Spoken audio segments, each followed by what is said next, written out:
Hello guys, আসসালামু আলাইকুম। সবাই কেমন আছেন? আশা করি সবাই ভালো আছেন। দোয়া করি আপনারা সবাই ভালো থাকুন। আজকে নতুন আর একটা ব্লগ নিয়ে চলে আসলাম।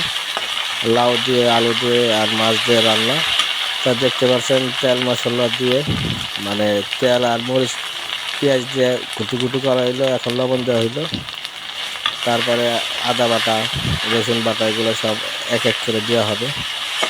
তারপরে কতক্ষণ মশলাটা কষানো হবে দেখতে পাচ্ছেন। এখন ঘুটু ঘুটু করা হইতেছে, তো দেখতে থাকুন। এখানে একটু পানি দিল, হালকা হালকা পানি দিয়ে আবার ঘুটু ঘুটু ঘুটু ঘুটু করার পর এখন হলদি মরিচ দেওয়া হবে, দেখতে পাচ্ছেন। আপনারা ভিডিওটা দেখতে থাকুন, আপনাদের ভালো লাগবে। আর আপনারা ভিডিওটা দেখে অবশ্যই লাইক কমেন্ট শেয়ার করবেন। আর ইউটিউবে কয়েকদিন ধরে ছবি ভিডিও ছাড়া হয় না, আজকে ছাড়া হইতেছে। আশা করি আপনারা সবাই দেখবেন আর সাপোর্ট করবেন। এটা হলো ধনিয়ার গুঁড়া দেওয়া হইলো, দেখতে পাচ্ছেন।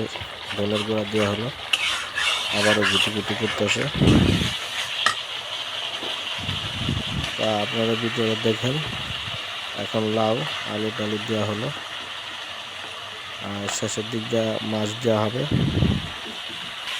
বড় মাছের মাথাটা আগে দেওয়া হবে যেন এটা সিদ্ধ হয়, কেন মাছের মাথাটা অনেক দেরি হয় সিদ্ধ হতে।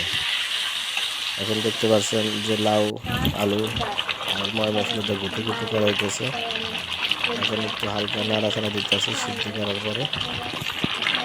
তারপরে এই মাছের বড় মাথাটা দেওয়া হবে, যে মাথাটা দেওয়া আগে হয়েছিল সেটা দেখতে পাচ্ছেন। এই যে এখন মাছ দেওয়া শেষ। অবশ্যই আপনারা দেখবেন ভিডিওটা। আপনারা সবাই ভালো থাকুন, সুস্থ থাকুন। এই বলে আজকের মতন বিদায় নিচ্ছি। আল্লাহ হাফিজ।